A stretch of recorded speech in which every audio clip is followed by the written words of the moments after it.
بسم اللہ الرحمن الرحیم۔ شروع اللہ کے نام سے جو بڑا مہربان نہایت رحم کرنے والا ہے۔ السلام علیکم ورحمۃ اللہ وبرکاتہ۔ آج رمضان المبارک کا آخری جمعہ ہے۔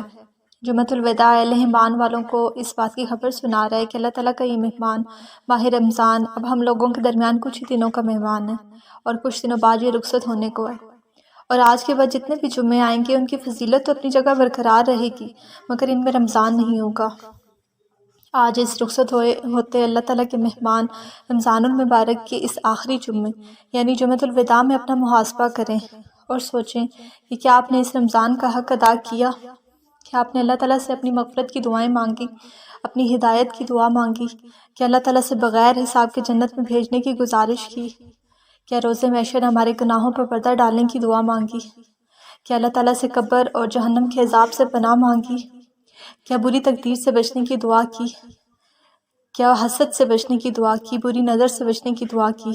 کیا نبی پاک صلی اللہ علیہ وآلہ وسلم کی شفاعت کی بھیک مانگی؟ کیا اللہ تعالیٰ سے پرصراط پر ثابت قدمی سے گزر جانے کی دعا مانگی؟ کیا اللہ تعالیٰ سے یہ دعا مانگی کہ ہمارا خاتمہ ایمان اور کلمے پر ہو؟ اگر یہ سب دعائیں نہیں مانگی تو اب بھی وقت ہے، اللہ تعالیٰ سے مانگ لیں، وہ بہت غفور و رحیم ہے۔ اللہ تعالیٰ کو منا لیں، اللہ تعالیٰ سے اپنی بخشش کروا لیں، بے شک وہ بہت مہربان بخشنے والا ہے۔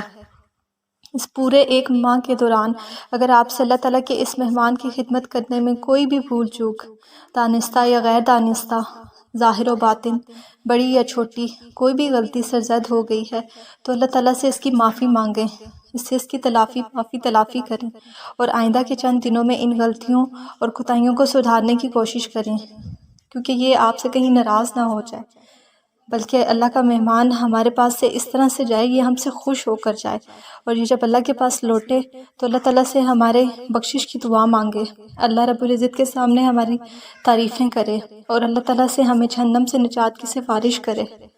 اللہ تعالیٰ ہماری ٹوٹی پھوٹی باتوں کو قبول فرمائے۔ اللہ تعالیٰ ہمیں بہت سے ایسے جمعے اور رمضان نصیب فرمائے تاکہ ہم اپنی غلطیوں گستاخیوں کی بخشش کروا سکیں، اللہ تعالیٰ سے ہم معافی مانگ سکیں۔ اللہ تعالیٰ ہماری ٹوٹی پھوٹی باتوں کو قبول فرما کے ہماری بخشش فرمائے، آمین یا رب العالمین۔